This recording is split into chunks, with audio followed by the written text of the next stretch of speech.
Good morning and salutations. Happy Sabbath, everyone. Wolf is here. Happy Sabbath.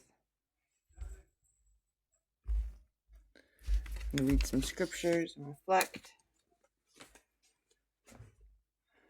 Sorry, I'm not up every day. Holiday season, there's a lot going on. But I'm here now for you folks. Oh, hold on.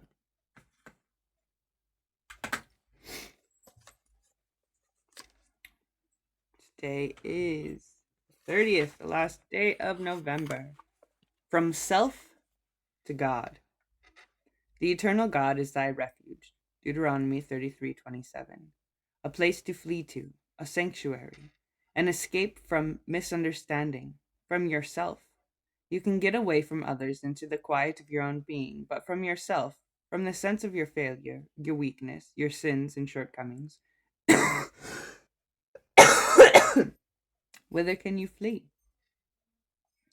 To the eternal God your refuge, till in his immensity you forget your smallness, meanness, limitations, till the relief of safety merges into joy of appreciation of your refuge, and you absorb the divine, and absorbing gains strength to conquer.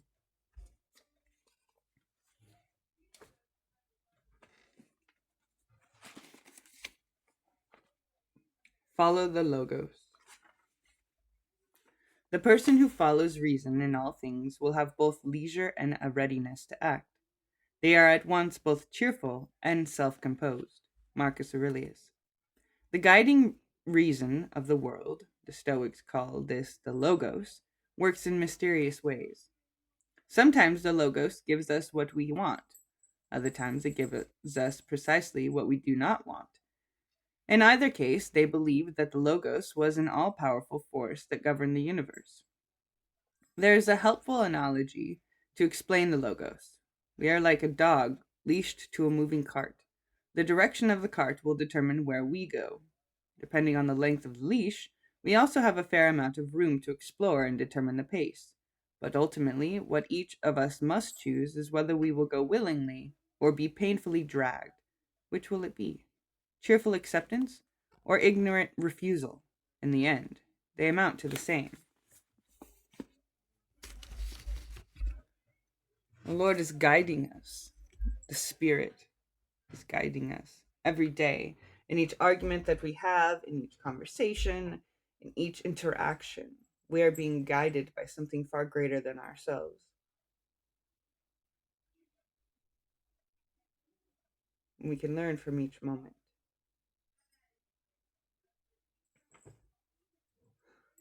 You know, this is the holiday season, and there's a holiday spirit that comes with it. And that spirit should last through the whole year. But it doesn't, sadly. And one of my favorite songs from one of my favorite Christmas movies is The Grinch, and the song is Where Are You Christmas? Because, you know, that spirit of Christmas should be about giving, unrecognized giving. It's not about what you can receive, but what you can bring to others, that joy. And it's not about whether you receive recognition for that joy or not. It's just bringing that joy to others. If your joy and happiness strictly revolves around whether you receive recognition for that joy or happiness, then sadly you will be disappointed. Because it's not what this time of year is about. No.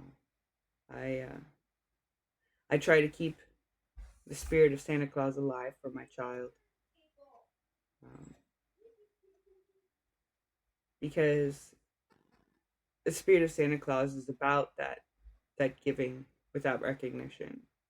You know, as a mom, yeah, every year I'm the one that buys the presents for the kids, and I'm the one that wraps the presents and puts them out and all that stuff, but I don't want the recognition for it. He knows that Santa's not a real person. but it's the essence of.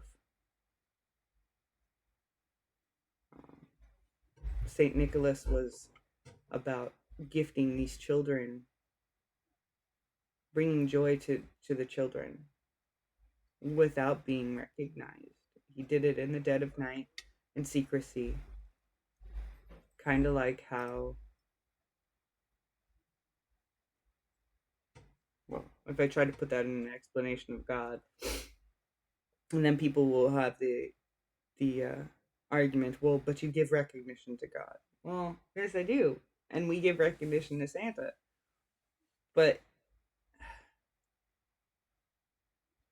oh, my brain doesn't even want to work right now. It's too befuddled.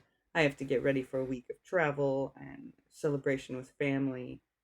And that's another thing that the holiday season is about, is the gathering of family and the welcoming of those that we care about, or even those that we don't. Like, I wish that I could go to um, a soup kitchen and help bring joy to complete strangers, because that's what the season's about. The Grinch was, why are these people so happy, and he saw that they were happy with the gifts and the food and the decorations. But what happens if that stuff is not around? He realized that the spirit is in us. And in the new movie, that it took the little girl for the people to realize that that's not what Christmas was about, was the recognition and the trappings and the trimmings and the food. And the mayor wanted so much recognition of getting these big, huge gifts and making it all elaborate.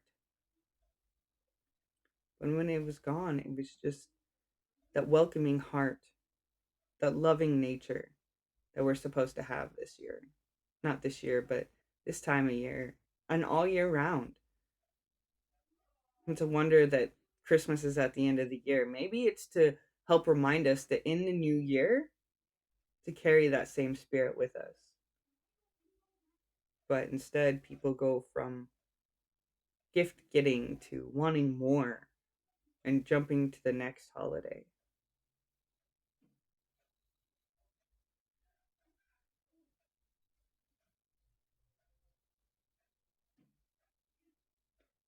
Kind of like how Sabbath is supposed to be spent with our family and our loved ones, focusing on what God has given us, taking a day and just enjoying what we have. Sometimes when the house is a mess, yeah, you gotta wash dishes and take care of your home, but spending time with your family while you do it, that's what it's supposed to be about. So that's why I try to make these meetings every Sabbath. Despite whether people are here or not, they will hopefully hear the message and receive it and practice it.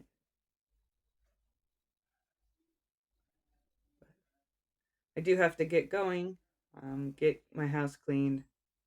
I haven't been on here very long this morning, but I didn't have a very long message to give or speech.